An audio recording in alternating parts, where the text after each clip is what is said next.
Jadi kali ini gue bakalan coba ngebedah sedikit tentang apa yang bisa gue temuin dari videonya Bang Ferry Irwandi. Riset yang bakal gue jabarin juga itu bukan cuma riset gue doang, tapi ada beberapa dari yang gue temuin dari internet. Dan semua source sebisa mungkin bakalan gue masukin. Dan buat yang gak tahu Ferry Irwandi siapa, mungkin kalian bisa cari dulu di internet gitu. Atau ya mungkin kalian lihat-lihat dulu videonya kayak gimana.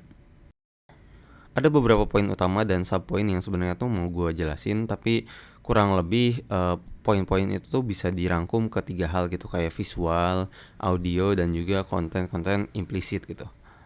Gue memberanikan diri buat bikin video ini gara-gara awal-awalnya sih nggak mau ya, cuman ketika gue lihat lagi itu ya orang-orang udah pada vokal juga tentang hal ini, dan orang-orang udah apa namanya, udah nggak ragu juga buat buat ngomongin hal ini gitu. Jadi menurut gue nggak ada masalahnya gitu kalau gue mencoba ngekompilasiin apa yang gue temuin di internet dan apa yang gue pikirin tentang videonya Ferry Irwandi. Mungkin buat kalian semua yang misalnya males ngeliatin satu-satu teori gue, bisa kalian skip aja langsung ke belakang. Nanti gue bakalan kasih timestamp. So, jadi mungkin kita langsung masuk aja ke pembahasannya.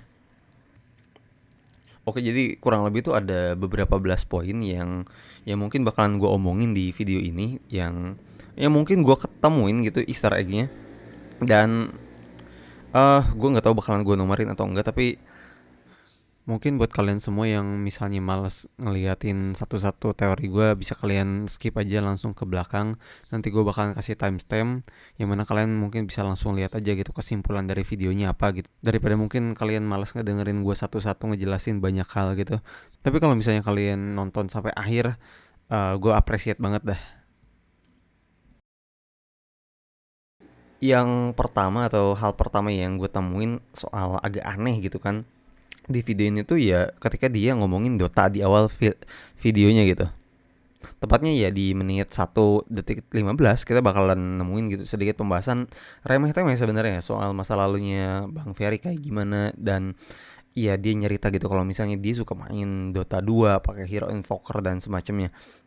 Nah cuman yang perlu gua garis bawahi itu tuh ketika dia ngejelasin soal apa namanya, dia pakai Hero Invoker dan juga dia nge-spam Exorts 3 kali gitu, yang mana suaranya tar tar tar, yang mana sebenarnya nggak mirip suara dari Exort gitu kan, tapi ya jujur jujur aja itu lebih mirip ke senjata api nggak sih. Dan buat yang nggak tahu, Exort 3 biji di Dota itu tuh namanya itu Sunstrike, dan yang mana Sunstrike ini tuh kasarnya tuh serangan artileri yang mana bisa nyerang lu dari manapun jaraknya, dari sejauh apa, bahkan ketika lu nggak tahu musuhnya di mana itu tuh ya ya lu bisa bisa nyerang gitu. Dan begitu juga sebaliknya gitu, di mana ketika lu ngelawan orang yang punya invoker, ya lu bisa kena hit dari manapun meskipun lu nggak tahu invokernya ada di mana gitu. Berlanjut dari masalah Dota yang sebelumnya, Bang Ferry juga ngebahas kalau misalnya setelah dia berhenti bermain Dota, dia tuh mencoba mencari aktualisasi baru gitu. Dia mencari kesibukan atau bahkan ruang baru untuk dia nge-explore gitu. Dan karena hal ini juga dia tuh ada sedikit shifting gitu dari apa yang dia lakuin saat ini dan akan dia lakuin ke depannya gitu. Yang mana di sini dia bilang gitu kalau misalnya tujuan utamanya buat sekarang mungkin bakalan lebih fokus ke ranah pendidikan, dan itu yang beneran bakalan dia kejar gitu. Nah setelah ngomongin masa lalunya dia yang suka main Dota dan juga soal aktualisasi barunya, dia juga sempat ngomongin soal TNI militer. Seenggaknya itu dia sempat ngomong kalau misalnya ya militer itu nggak ditempa buat memanusiakan manusia, dan juga mereka dididik untuk menghabisi manusia. Ya, dalam konteks perang ya kan. mengurus manusia gitu. Ya mereka dididik buat menghabisi manusia dalam konteks perang. Iya kan? Nah, di sini tuh meski jedanya sebentar, tapi kalau misalnya kita tulis ke dalam tulisan itu bisa diartiin kata iyakannya itu yang awalnya pakai koma itu bisa aja jadi tanda kutip.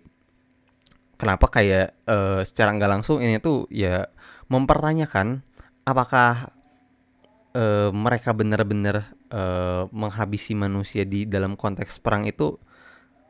Nah, kayak perang soal apa atau perang yang ngelawan siapa? Dan juga ya dia nge-mention gitu kalau misalnya ya harusnya tentara seperti itu, dan harusnya ya tentara bisa mengeliminasi hal-hal kayak gitu yang ada di medan perang gitu. Nah, yang jadi pertanyaan di sini tuh, medan perang yang dimaksud itu tuh yang kayak gimana ya? Kalau kita ngelihat ke demo tanggal 20 Maret kemarin juga kita bisa lihat gitu kalau misalnya wow, ternyata tentara tuh bukan cuman di medan perang doang ternyata gitu. Ya, kita bisa ngeliatin atau bisa bertemu tentara langsung di jalanan gitu, bertemu langsung di gedung DPR dan semacamnya gitu. Gua nggak tahu ya, cuman eh iya mungkin itu jadi pertanyaan tersendiri gitu ke depannya. Nah, setelah itu juga tuh Bang Ferry tuh sempat ngomong atau ngebicarain soal apa yang terjadi sama sosial medianya gitu, dan apa yang terjadi antara dia dengan sosial media, entah itu di Instagram, di Twitter dan semacamnya gitu. Kalau misalnya ya dia ada beef, dia uh, ada kejerat apa namanya, kejerat drama-drama, dan iya gimana ya gue bilangnya,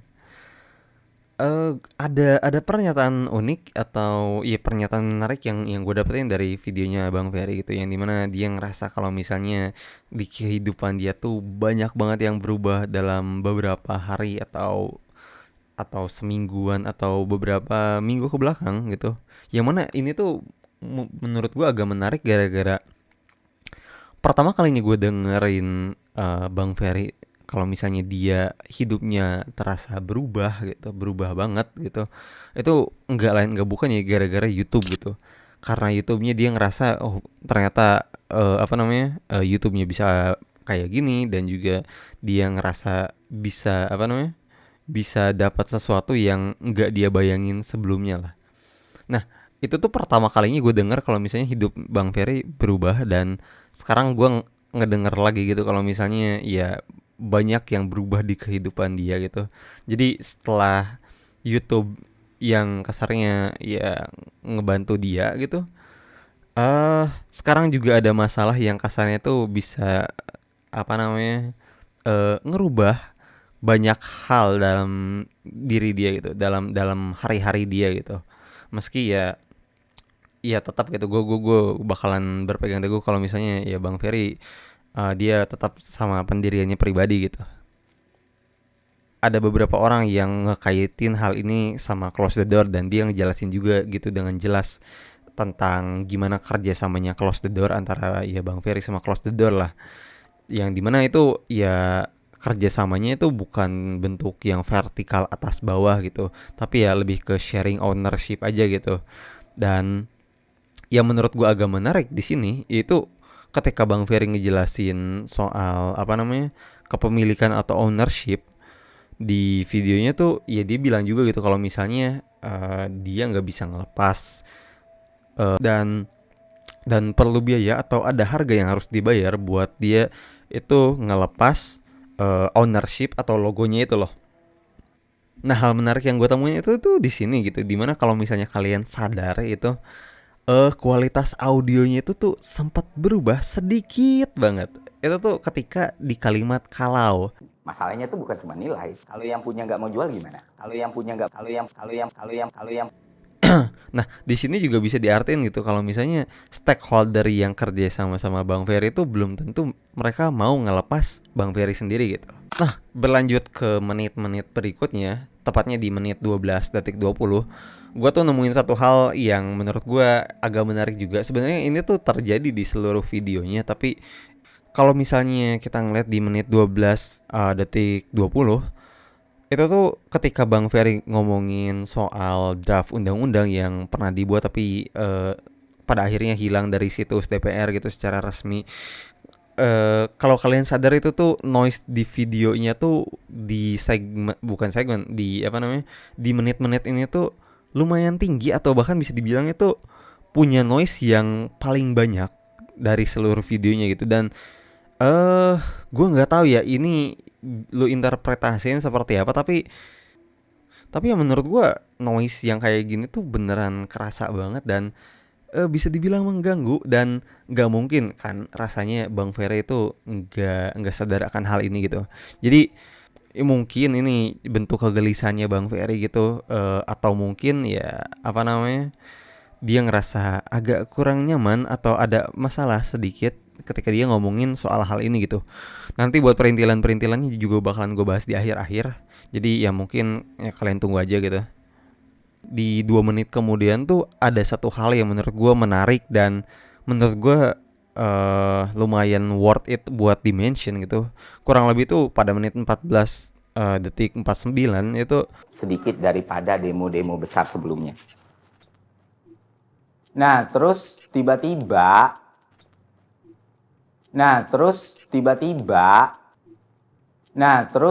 kita bisa lihat sendiri gitu kalau misalnya di apa namanya, di frame videonya tuh kelihatan gitu kalau misalnya Bang Ferry tuh dapat notifikasi HP dan dia ngebuka HP-nya gitu, dan semua hal itu tuh masuk ke frame yang mana itu ada perubahan sedikit di angle kameranya gitu, yang mana kameranya itu yang awalnya agak ke atas itu tuh jadi mulai agak ke bawah, yang mana ngeliatin lebih banyak badan apa, siluet badannya Bang Ferry gitu, yang mana menurut gua agak agak unik atau agak menarik juga gara-gara di saat cut yang bersamaan ini tuh ada beberapa hal lainnya gitu, kayak misalnya eh ketika di cut angle-nya berbeda dan posisi Bang Ferry juga itu dia memasukin apa namanya, kedua tangannya ke dalam pocketnya gitu, ke dalam sakunya gitu, yang mana ini bisa diartiin juga gitu kalau misalnya Bang Ferry itu bersikap defensif akan hal ini gitu. Ditambah ini gue nggak tahu ini kebetulan atau gimana, tapi diksi yang dipakai dalam narasinya yaitu ini tuh meski meski ya bisa dibilang kayak cocokologi, tapi menurut gue dalam satu cut itu tuh banyak yang terjadi kayak perubahan angle kamera dan juga apa namanya, dan juga pose Bang Ferry yang berubah, juga diksi semua mata melihat. Ini tuh menurut gue tuh apa ya, ngenekanin poin kalau misalnya di sini tuh ya Bang Ferry mencoba bersikap defensif gitu, mencoba bersikap tertutup akan hal ini, yang mana ini tuh bisa dilihat juga gitu kalau misalnya ini tuh sebuah bentuk kegelisahan Bang Ferry gitu ketika dia dapat notifikasi dan ya turns out something happen makanya dia cut. Dan ini tuh bisa diartiin juga gitu kalau misalnya ya Bang Ferry ya beneran apa namanya, menutup diri atau tertekan sama apa namanya, sama sumber dari notifikasi HP tersebut gitu. Cuman ya ini masih apa namanya, masih spekulasi aja gitu. Di menit 16 detik 15 itu kita juga sempat ngedengar gitu kalau misalnya Bang Ferry itu sempat ngomongin soal ruang digital yang sebenarnya punya potensi yang luas banget, yang mungkin gak disangka-sangka sama orang gitu. Dia ngasih contoh soal Vicky Prasetyo yang mana ya dia pelawak tapi aslinya atau di kehidupan aslinya ya dia seorang penyanyi metal gitu. Di sini juga Bang Ferry sempat ngetis kalau misalnya atau dia tuh pengen nyebut nama bandnya Bang Vicky, tapi di sini dia tiba-tiba bilang kalau misalnya dia lupa. Dan menurut gua kayaknya nggak sesimpel kata lupa doang gitu buat ngejelasin hal ini.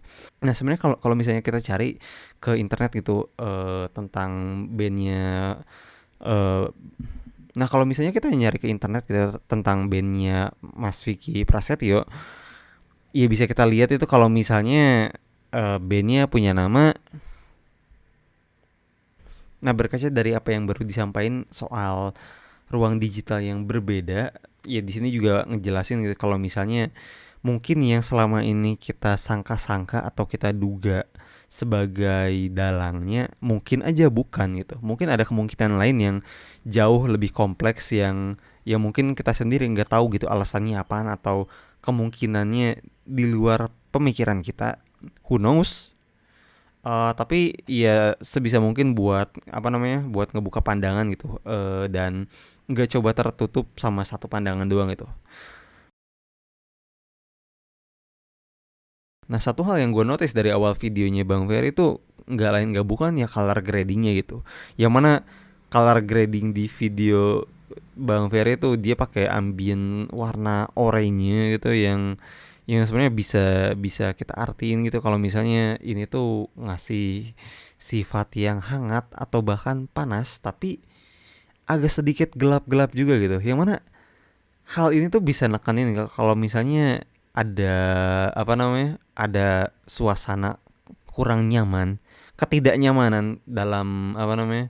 Dalam ambient udara yang oren ini gitu. Ya ini juga bisa bisa diartiin tentang kejenuhan atau kekacauan ataupun ya ketidakstabilan gitu. Ya seenggaknya itu yang bisa gua cari di internet gitu. Yang mana ini tuh bisa digambarin banget gitu ke film-film distopian yang mana banyak juga gitu pakai color grading yang serupa.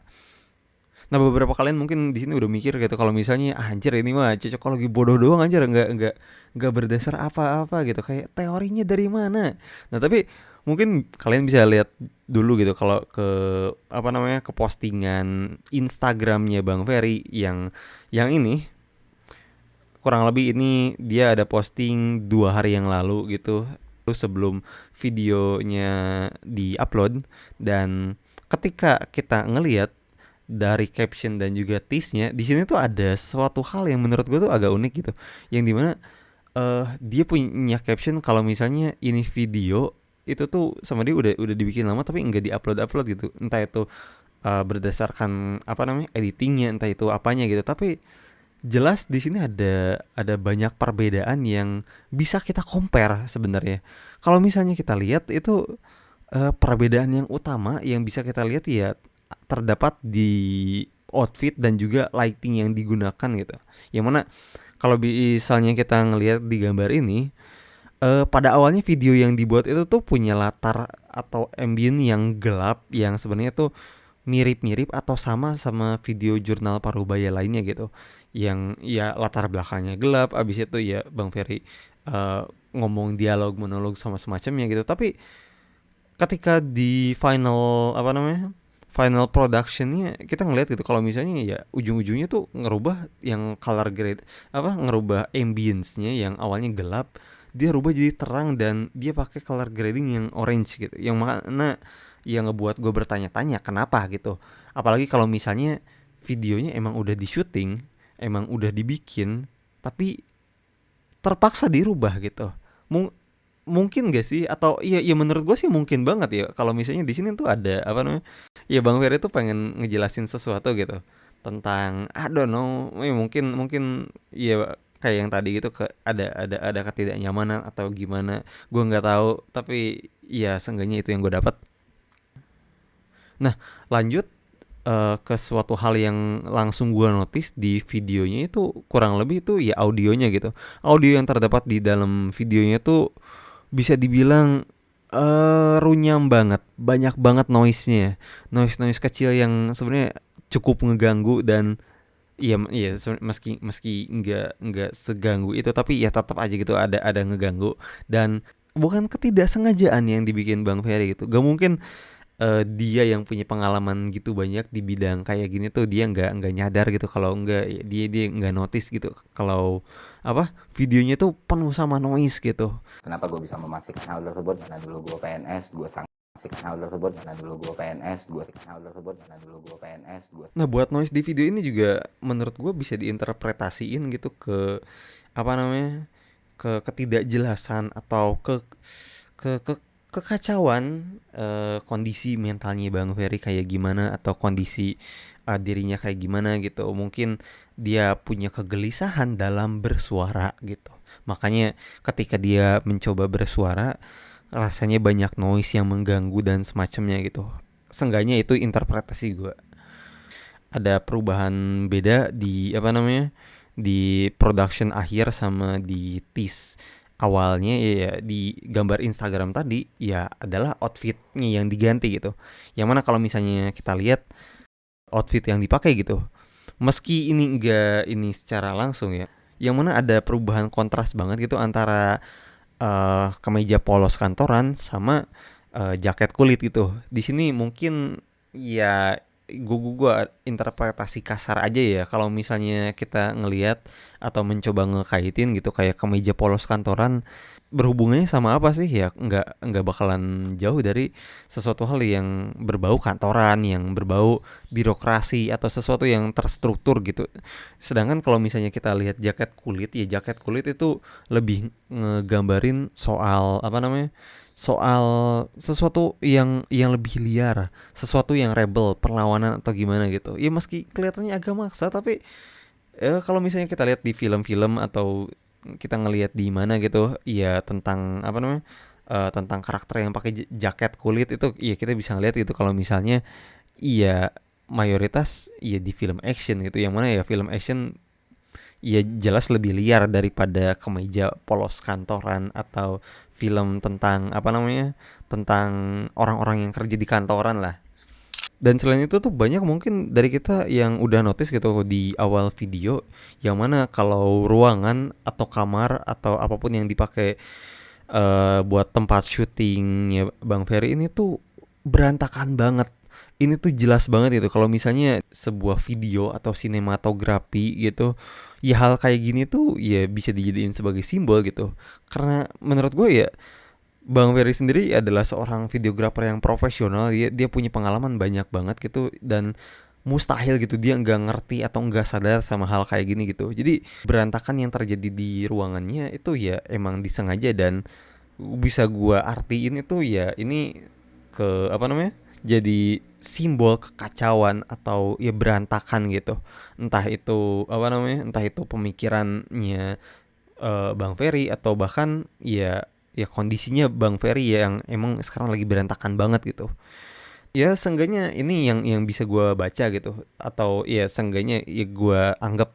Nah ada beberapa hal kecil yang menurut gue tuh bisa jadi simbolik, bisa jadi enggak juga gitu. Dan kurang lebih gue bakalan mulai itu dari kursi kosong gitu, yang dimana di frame ini kita bisa ngeliat itu kalau misalnya ada sebuah kursi kosong yang dimana itu tuh disimpan di sebelahnya Bang Ferry gitu, yang mana bisa kita lihat dan kita interpretasiin sendiri gitu. Dan seenggaknya buat kursi ini tuh gue nemu seenggaknya 3 interpretasi gitu ya.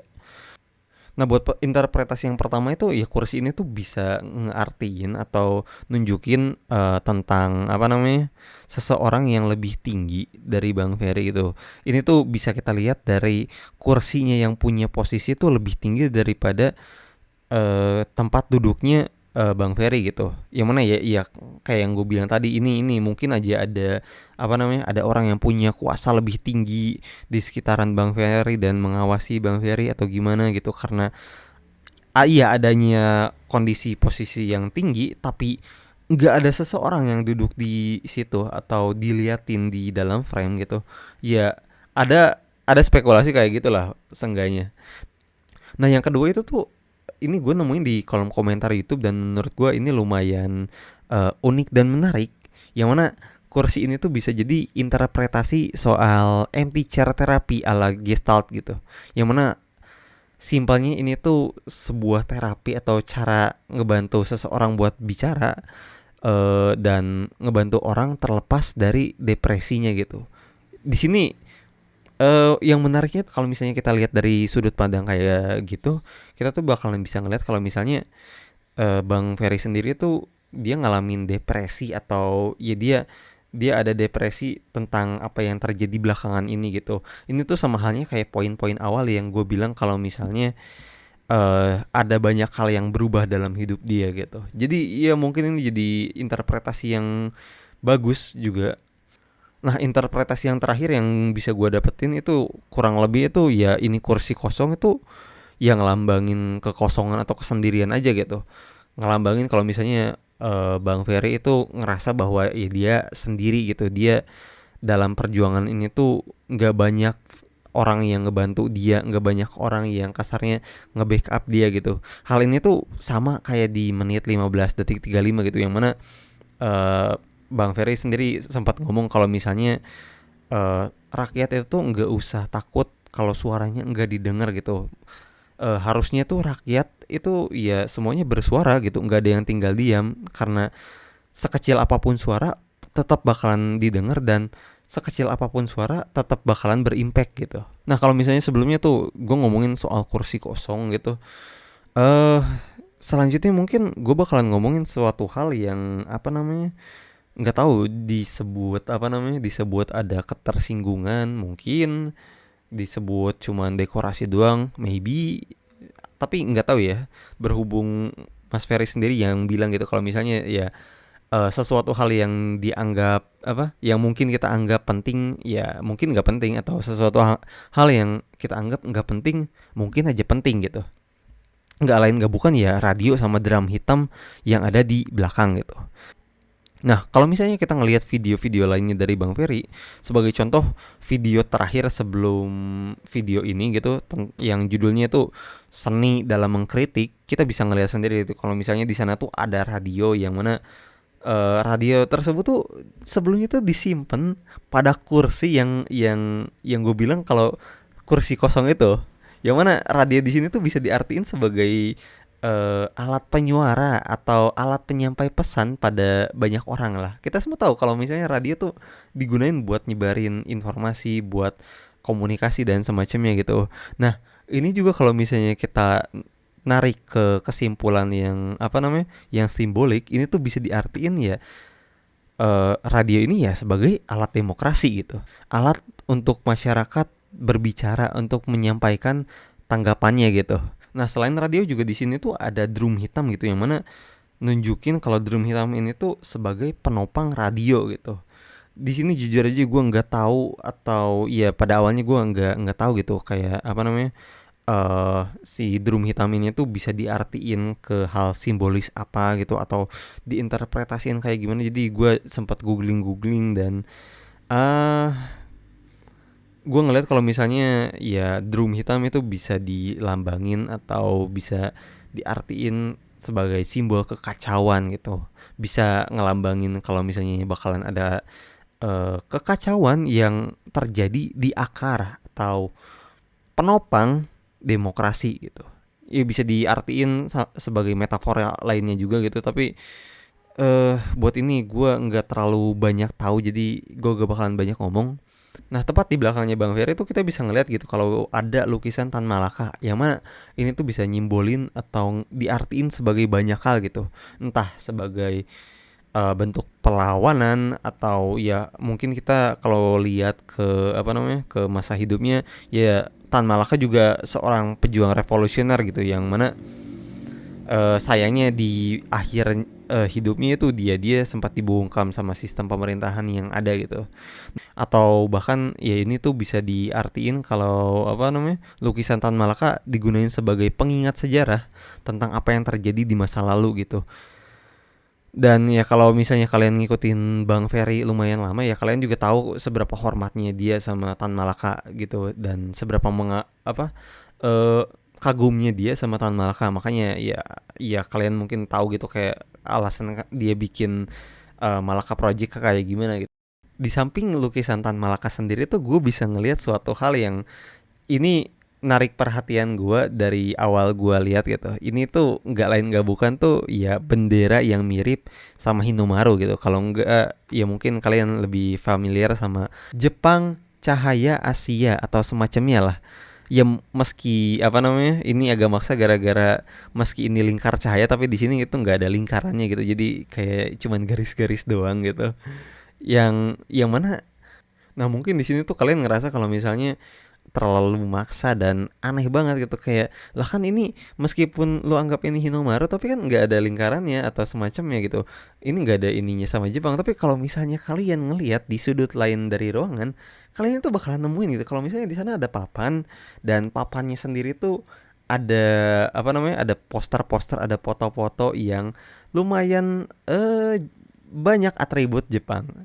Pada contohnya ya misalnya kita ngelihat ke lukisan ini atau ke foto ini itu, di yang mana ini tuh jelas-jelas foto apa namanya, foto daerah Jepang gitu, negara Jepang gitu. Bahkan di sini ada tulisannya Jepang gitu. Dan ketika gua nyari tahu tentang map atau peta di atasnya, nah ketika gua nyari tahu tentang peta tersebut, gua tuh menemukan satu komenan yang menurut gua lumayan menarik, yang mana dia ngejelasin kalau itu tuh sebenarnya tuh ya apa, peta Jepang tapi di era Keshogunan gitu, yang mana daerah Hokkaido atasnya tuh belum dimasukin gitu.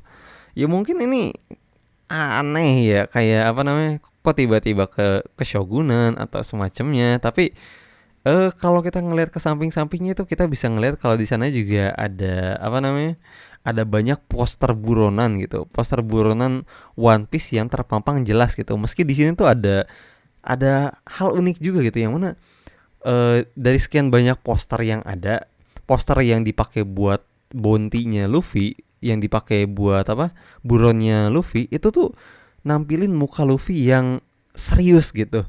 Yang mana ini tuh aneh banget, karena kalau misalnya kalian ngikutin apa namanya One Piece, ya meski gue ya sendiri juga ngikutinnya ya dikit-dikit itu, gue gak segik itu ngikutin One Piece. Nah kalau misalnya kalian ngikutin sedikit aja, yang biasanya tuh yang dijadiin sebagai apa namanya gambar bounty-nya Luffy tuh ya ketika Luffy tuh lagi ketawa gitu, lagi senyum gitu, dan nggak pernah serius gitu. Satu-satunya foto bounty yang nggak serius itu ya Luffy gitu. Ya meski yang lain juga agak ada aja gitu yang agak nggak serius gitu kan.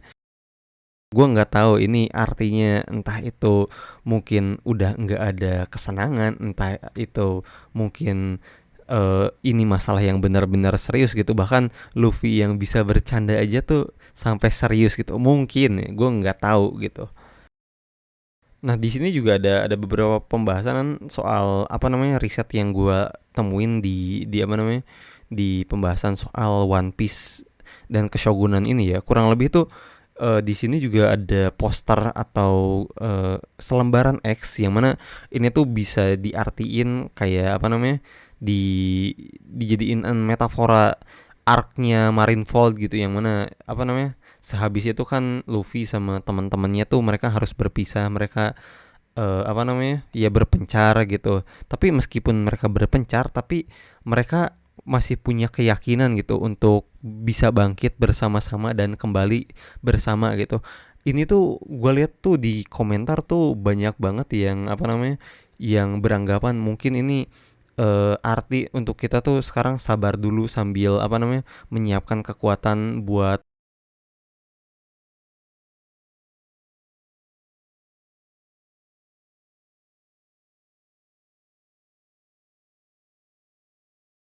yang menjurus, atau yang paling tepat apaan gitu. Mungkin kalian punya interpretasi sendiri gitu. Nah sebelum kita ngebahas lanjut soal poster-poster One Piece lainnya, kita bakalan sedikit throwback ke masalah bounty-nya Luffy tadi, yang mana ngeliatin gambar dia lagi serius. Itu tuh gue mau ngomongin kalau misalnya kita bisa tahu gitu kalau misalnya itu tuh terjadi di arc-nya Wano gitu, yang mana eh arc Wano ini tuh ya dia apa namanya, yang mana di Wano Arc ini tuh ya dia ngelawan seorang shogun yang bersekongkol sama penguasa-penguasa korup gitu, dan juga sama Yonko. Di arc ini juga kita diperlihatin gitu kalau misalnya bahwa adanya penindasan terhadap rakyat gitu yang dilakuin sama shogun yang seorang pemimpin gitu. Di sini Luffy digambarin sebagai seorang pejuang yang mencoba ngebebasin Wano dari tiraninya keshogunan gitu. Perlu kita ingat juga meskipun Luffy seorang buronan, tapi ya nyatanya dia juga bukan seorang penjahat gitu. Gila, aneh gak sih? Tapi ya simpelnya tuh yang dia lakuin itu tuh kebanyakan ya hal-hal baik gitu. Hal-hal yang kasarnya ngebantu orang dan semacamnya, atau apa menegakkan keadilan semacamnya. Tapi hal-hal ini tuh bertentangan sama Marin gitu, yang digambarin sebagai penguasa dunia gitu. Nah arc ini tuh bisa diinterpretasiin juga kalau misalnya ada seseorang yang nggak disukain sama pemerintah, meskipun apa yang dia lakuin itu tuh ya benar gitu, yang dia lakuin itu tuh nggak salah, tapi ini tuh ngelawan sistem yang ada di pemerintahan sekarang gitu. Nah terakhir gue juga mau ngomongin soal apa namanya poster-poster lainnya gitu, yang apa namanya yang ada di buletin ini atau ya di papan ini gitu. Ya kurang lebih kita di sini tuh bisa ngelihat ada beberapa poster, kurang lebih ada posternya Luffy, Shanks, Eustace Kid sama apa namanya sama Robin. Dan out of nowhere di sini juga ada poster apa namanya genetik atau sel atau semacamnya. Tapi kalau misalnya kita ngelihat gitu keempat poster buronan yang ada di sini tuh, kita bisa sadar kalau misalnya keempat buronan ini tuh punya satu kesamaan gitu, yang mana mereka punya kesamaan di mana mereka punya interaksi khusus sama tangan. Ini sebenarnya suatu diskusi yang gue temuin di kolom komentar Facebook kalau nggak salah, dan menurut gue ini menarik gitu karena sebenarnya ini benar juga gitu, yang mana kayak misalnya Luffy itu mayoritas dia nyerang pakai tangan gitu, kayak Gomu apa sniper, Gatling gun sama semacamnya gitu kan. Dan apa Shanks ya dia nyelamatin Luffy dengan ngorbanin tangannya gitu. Terus juga kita ngelihat Eustace Kid gitu atau Captain Kid, yang mana Captain Kid dia punya apa namanya tangan besi gitu. Dan yang terakhir ya Robin gitu, sebagai buronan tuh dia tuh punya skill buat memanipulasi bagian tubuh kan. Tapi kalau misalnya kita sadar juga banyak bagian apa namanya yang ditampilin itu ya tangan gitu, kayak skill-skill yang keluar itu tuh ya berhubungan dengan tangan banyak, tangan gede atau semacamnya, yada gitu kan. Dan iya di sini tuh agak sedikit apa namanya agak sedikit unik ya kalau misalnya kita ngelihat ya ada satu kesatuan soal tangan di sini gitu, yang gue juga nggak tahu ini maksudnya apa, karena iya gue simply mungkin belum nemu aja gitu. Nah lanjutnya ya tadi gitu. Nah kayak yang gue mention sebelumnya juga ada poster soal genetik atau sel gen yang ada di apa namanya di papan ini gitu, yang mana ini tuh kalau misalnya kita cocokologiin ya lumayan apa namanya lumayan masuk ke ke dunia One Piece, karena kalau misalnya kita tahu juga di dunia One Piece itu genetika atau apa namanya atau sel gen itu tuh ini banget apa namanya berpengaruh banget gitu. Kayak misalnya keluarga Luffy anjir orang-orang jago semua men, itu dari apa dari kakeknya, dari bapaknya, atau bahkan kayak Sanji gitu yang men ya satu keluarga aja literal genetika semua aja itu kekuatannya. Tapi ya gue nggak tahu ya hubungannya antara One Piece terus apa namanya orang-orangan yang punya afiliasi sama tangan dan juga genetika sel gitu. Gue nggak tahu ya, tapi kalau misalnya kalian mau nambahin ya tolong tambahin lah anjir, gue beneran nggak tahu soal ini gitu. Nah hal yang gue temuin lainnya itu ya kurang lebih tuh ada poster Romance Down, yang mana ini tuh arc pertamanya One Piece gitu. Mungkin ini bisa jadi interpretasi kalau ini tuh semua baru permulaan, atau ini awal yang baru, atau ini semua baru dimulai. Gua nggak tahu, tapi ya seenggaknya itu yang gua pikirin gitu. Dan di sini juga sebenarnya ada banyak poster-poster lainnya yang gua nggak tahu ya ini posternya maksudnya apaan gitu. Ini ada kayak poster item gitu, like what? Tapi kalau misalnya kita ngeruntutin dan kita nyambungin tentang apa yang ada di billboard ini gitu, kita gue nggak tahu ini apa namanya interpretasinya bold banget atau enggak, tapi ini cocokologi yang gila gitu. Nah mungkin satu hal yang ketinggalan dari pembahasan soal One Piece ini nggak lain nggak bukan ya Robin gitu, yang mana ini tuh hal yang menarik karena kalau misalnya kita ngelihat ke track backnya Robin, Robin itu tuh udah jadi apa namanya bounty atau jadi buronan itu tuh sejak dia muda banget.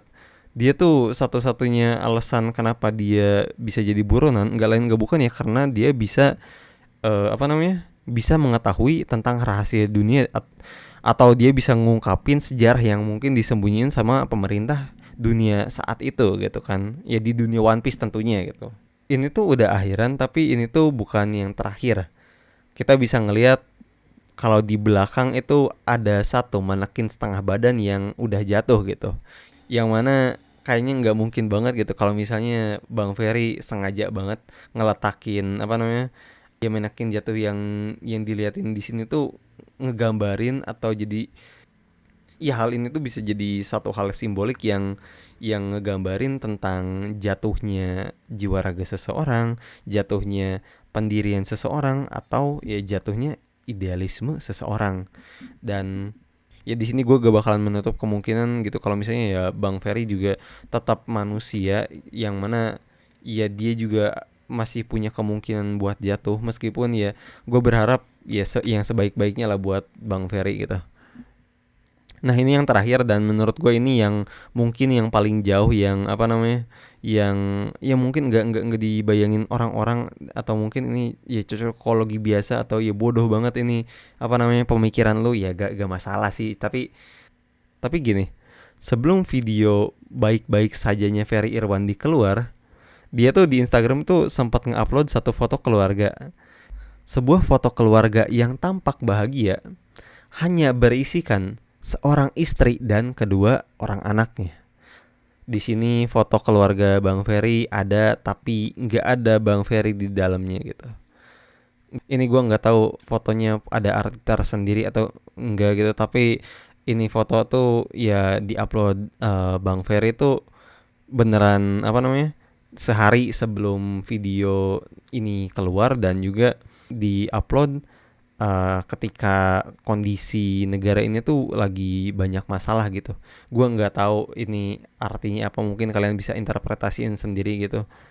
Nah kalau misalnya kita lihat lebih jauh atau kita coba scroll ke bawahnya, jarang banget atau bahkan nggak ada gitu foto keluarganya Bang Ferry tanpa adanya Bang Ferry gitu. Jadi setiap mereka foto keluarga ya pasti ada Bang Ferry gitu, dan cuman ini doang foto keluarga yang nggak ada Bang Ferry gitu. Gue gak mau interpretasi aneh-aneh atau cocokologi ngawur kayak gimana gitu kan.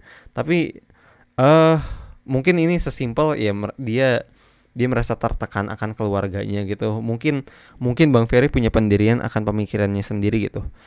Bahkan dia selalu bilang kalau misalnya dia tuh pengen tetap hidup meskipun dia udah mati gitu. Dia pengen ide dan idealisme dia tetap hidup dan terus berlanjut ke masa-masa selanjutnya meskipun dia nggak ada gitu. Gue nggak tahu ini artinya apa, interpretasi aslinya gimana. Mungkin aja cuman sayang sama keluarganya. Nah, Bang Ferry mungkin punya pendirian kayak gitu. Dia nggak takut akan dia dibungkam atau semacamnya. Tapi mungkin ada hal lainnya yang jadi ketakutan buat Bang Ferry gitu. Yang mana ya kita juga sendiri udah langsung tahu gitu.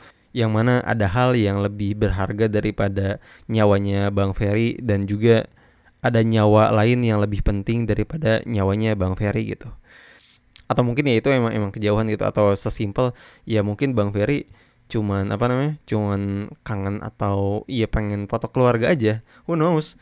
Cuman ya itu asumsi liar yang gua bisa kumpulin. Nah mungkin ini cuman fun fact doang gitu, tapi kalau misalnya kita ngelihat panjangnya durasi video ini, kita tuh bisa ngelihat kalau ini tuh nunjukin 17:58 menit 17 detik 58, yang mana ketika gua cari ya ini tuh keluar surat Al-Isra ayat 58 dari kitab Al-Quran, yang mana secara kasar ini tuh ngebahas tentang kehancuran suatu negeri. Nah pada akhirnya ya semua hal yang gue omongin ini tuh ya cuma asumsi dan interpretasi pribadi gue doang gitu. Ini berasal dari cocokologi bodoh dan pemikiran ngawur aja gitu. Tapi ya kalau misalnya kalian ngedengerin dan kalian punya pendapat sendiri ya udah gitu ya oke.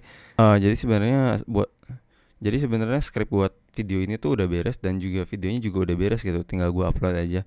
Tapi ternyata ada live baru dari Bang Ferry yang mana gue sebenarnya nggak lihat, tapi ada orang yang lihat gitu sebelum live-nya dihapus. Dan uh, kesimpulan dari orang-orang di sosial media kurang lebih itu ya Bang Ferry ngasih lampu hijau buat asumsi-asumsi liar, dan oleh karena itu gue bakalan ngasih kesimpulan yang lebih liar gitu, ngasih kesimpulan video ini tuh sebold mungkin, sekasar mungkin. Jadi cocokologinya gila juga gitu, dan ini semua full asumsi doang gitu. Jadi ya gue ngomong asumsi berapa kali di video ini, tapi ya it is what it is gitu.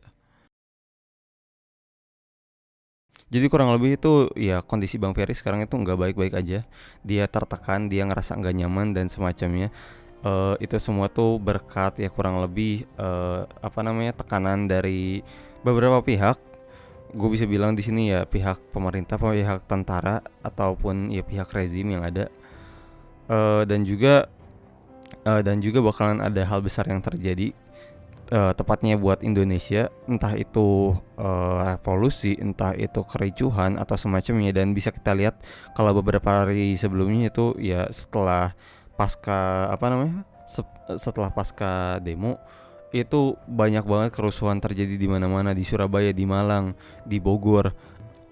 Dan beberapa kerusuhan yang terjadi itu udah jelas itu salahnya TNI, yang mana bisa kita lihat sendiri gitu, kalau misalnya tentara atau ya TNI, dan yang mana setelah RUU TNI disahin tuh banyak banget kejadian yang di latar belakangi atau yang dilakuin sama TNI itu tuh masif banget kejadiannya di mana-mana gitu. Dan menurut gue udah gak make sense banget ya, kayak misalnya ada berita soal penangkapan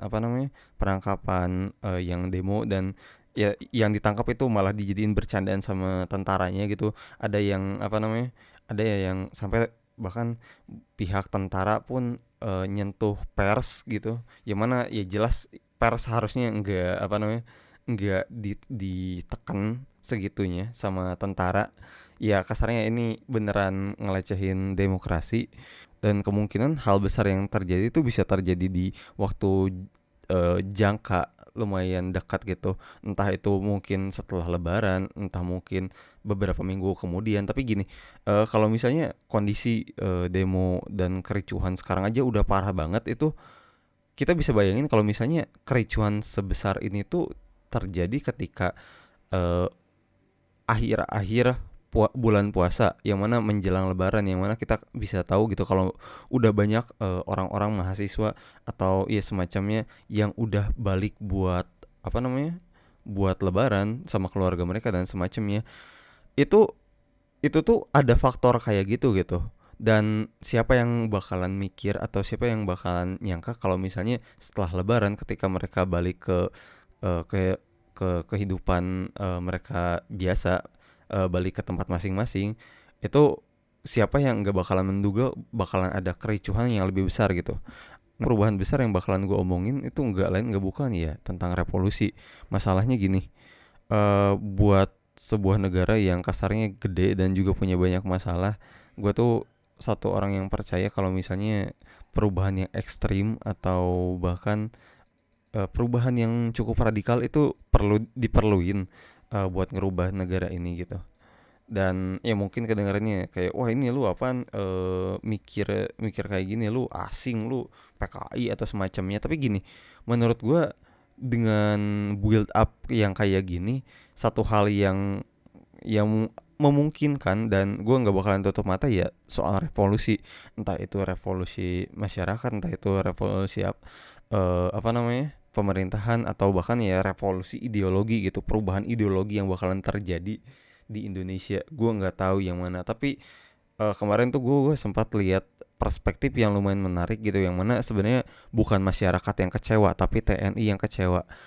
Gua nggak ngerti ini pandangan gimana, tapi ini cukup menarik karena kalau misalnya kita ngelihat tentang tentang TNI dan masyarakat dari sudut pandang yang berbeda, yang mana bukan masyarakat yang kecewa terhadap pemerintahan dan TNI, tapi juga TNI yang malah kecewa sama masyarakat Indonesia. Ini tuh gila banget karena secara enggak langsung ini tuh ya beneran ngelecehin demokrasi gitu. Yang mana harusnya demokrasi itu ya rakyat sipil itu tuh ya di atas segalanya gitu, supremasi sipil. Tapi di satu sisi iya TNI malah nggak suka sama sipil gitu. Supremasi sipil itu nggak disukain sama TNI, yang mana ini tuh gila banget. Soalnya asumsi awal yang gue pikirin itu ya nggak lain nggak bukan ya bakalan ada revolusi yang dilakuin sama masyarakat. Tapi hal yang kayak gini tuh malah ngebuktiin kalau misalnya revolusi itu tuh terjadi atau coba dilakuin dari dalam, kurang lebih ya dari TNI itu sendiri gitu. TNI yang mau ngeganti Indonesia yang awalnya TNI mau ngerubah yang awalnya Indonesia dari demokratis Pancasila jadi sayap kanan berat gitu, yang mana ya tanda kutip fasisme gitu. Soalnya gimana ya, bisa kita lihat banyak banget berita yang menurut gue nggak masuk akal gitu, kayak misalnya perundang-undangan buat tidak menghujat kepresidenan gitu atau semacamnya gitu. Ya jelas mungkin ada bagusnya gitu kan, biar ya orang nggak ngehujat gitu aja. Tapi ini tuh suatu hal yang karet banget, yang mana ngekritik aja tuh bisa disalah artiin gitu, yang mana ya ini yang berbahaya gitu. Dan juga tentang undang-undang RUU polisi yang lagi digodok juga. Dan juga kemarin tuh ada pembahasan soal RUU KUHP gitu, yang mana ya tentara atau polisi eh ya tentang RUU KUHP gitu, yang mana aparat itu bisa apa namanya, bisa nangkap kita kapan aja, yang mana aparat juga bisa nahan kita di penjara tanpa batas waktu tertentu, dan juga mereka punya kehendak buat nyadap kita, dan yang mana mereka juga punya hak buat nyadap kita dengan apa namanya, dengan dugaan kalau misalnya kita ngelakuin suatu kejahatan gitu, yang mana sebelumnya ini tuh eh, nah, yang mana sebelumnya tuh buat nyadap sama semacamnya tuh cuman bisa dilakuin kalau misalnya berhadapan sama sesuatu hal yang berbau narkoba. Tapi sekarang bisa buat apa? Tapi di RUU ini tuh bisa dikenain ke semua hal gitu. Yang mana ini gila banget itu. Pertama, persnya ditekan. Kita bisa lihat gitu kalau misalnya Tempo dan juga beberapa macam apa namanya, media berita itu ditekan banget sama pemerintah, bahkan tapi di lain sisi tuh ada media berita yang bahkan nggak mau ngeberitain ini sama sekali gitu. Yang kedua, masyarakat yang tertekan, jelas banget, banyak banget kejadian atau banyak banget bukti kalau misalnya ya TNI atau aparat ngelakuin kejahatan terhadap masyarakat, terhadap sipil.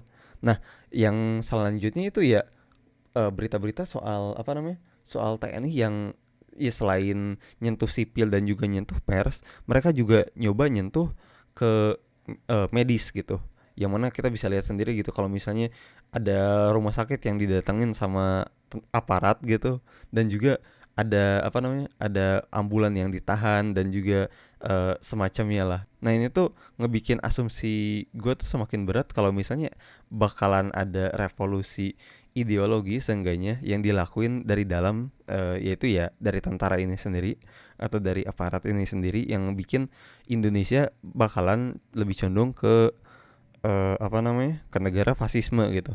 Ini jelas apa namanya, cuman asumsi kasar banget. Gua nggak tahu gimana, tapi kurang lebih kayak gitu. Kalaupun enggak, kalaupun enggak, mungkin ini bisa dijadiin sebagai metode lain. Gua nggak tahu.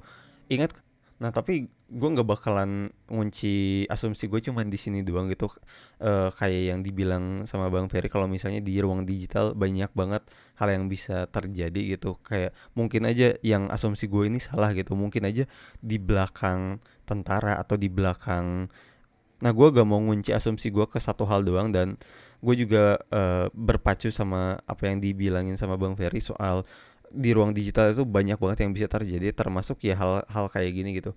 Ini tuh mungkin aja gitu yang gue asumsiin soal aparat yang mau nyoba ngegulingin pemerintahan ini tuh nggak seperti yang gue pikirin gitu. Nah, mungkin aja di belakang tentara ini ada dalang lain yang nyoba ngendaliin tentara gitu, biar mereka ngelakuin hal kayak gini, biar konstitusi bisa berubah dan semacamnya. Gue nggak tahu, tapi sebenarnya iya kurang lebih itulah asumsi liar gue.